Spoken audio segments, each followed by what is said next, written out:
$1.87. That was all. And 60 cents of it was in pennies. Pennies saved one or two at a time by penny pinching with the grocery clerk, vegetable man, and butcher. She was embarrassed to have been so cheap. Della counted the money 3 times.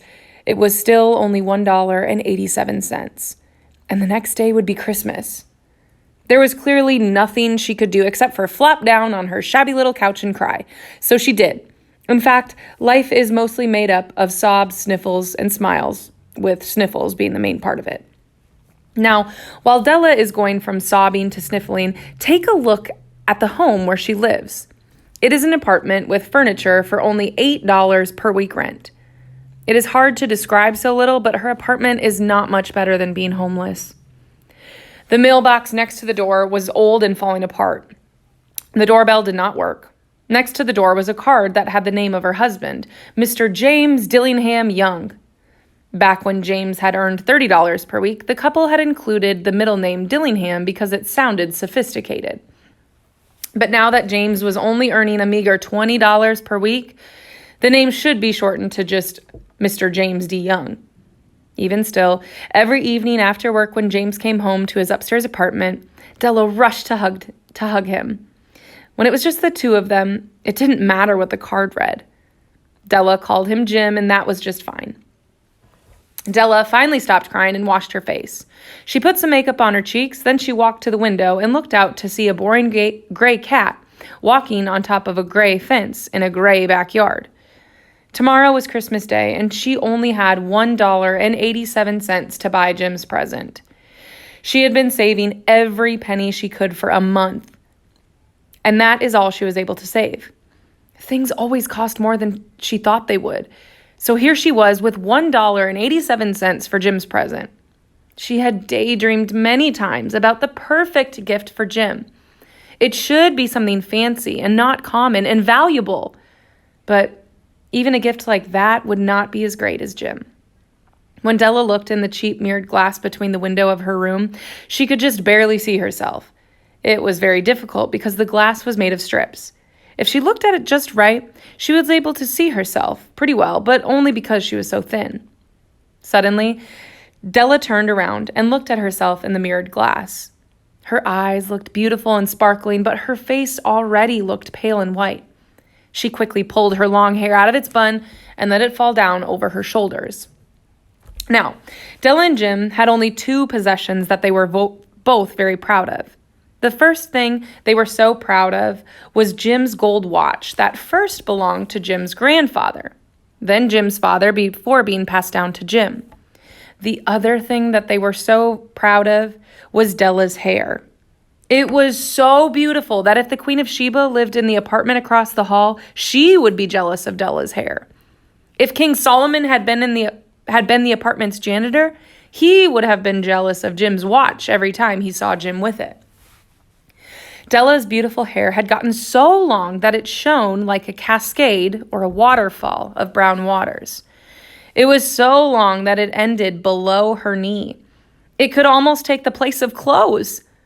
She put her hair back up in a bun nervously and quickly. She cried a few tears, and they splashed down on the old red carpet. Della put on her old brown jacket and her old brown hat. Her skirt whirled in her eyes, and her eyes still had a brilliant sparkle. She fluttered out the door and down the stairs onto the street. She stopped when she saw the sign that read Madame Sofroni, hair goods of all kinds. Della ran up one flight of stairs, then stopped and panted, catching her breath. Madame Sofroni was a very large and pale white woman. She did not look as fancy as her name. "Will you buy my hair?" asked Della. "I buy hair," said Madame. "Take off your hat and let me see what your hair looks like." Della's brown cascade of hair rippled down. $20, said Madame as she carefully held Della's hair in her hand. "Just hurry and cut it off," said Della. For the next 2 hours, Della joyfully shopped for Jim's present. Actually, to be honest, she was ransacking the stores for Jim's present. She found it at last. It had definitely been made for Jim and no one else. There was no other like it in any of the stores. She knew this because she had been to them all. It was a simple yet elegant platinum chain. One could tell by looking at it that it was worth a lot of money. It was even good enough to put Jim's watch on. As soon as she saw it, Della knew that she had to get it for Jim. The chain was just like Jim. They were both quiet and simple and important. She paid $21 for the chain and rushed home with only 87 cents left. With that chain on Jim's watch, he could take it out of his pocket to check the time, and anyone who saw it would be impressed.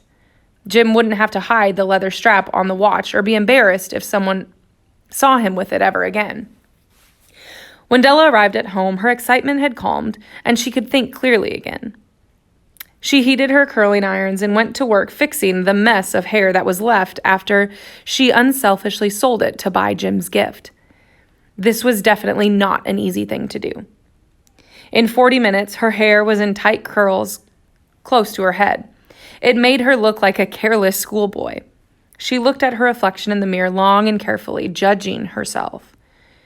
"If Jim doesn't kill me," she said to herself, "as soon as he sees me, he'll say I look like a Coney Island chorus girl." But I had no choice. What could I have bought him with $1.87? At 7 o'clock, Della had the coffee ready and the frying pan was hot and ready to cook the pork chops. Jim was never late. Della played with the chain she bought for Jim and sat at the table near the door where Jim would come in. She heard him and knew he was almost to the door. Della felt very nervous. She had a habit of saying silent prayers for the simplest everyday things. So now she asked God to make Jim think she was still pretty. The door opened and Jim stepped in and closed it. He looked thin and very serious. Poor Jim, he was only 22 years old and had a family to take care of. Della could see that he needed a new overcoat and he didn't have any gloves to keep his hands warm. Jim stopped suddenly at the door, as still as a hunting dog that smells its prey. He was staring at Della, and she couldn't tell what he was thinking. This terrified her. He wasn't angry or surprised.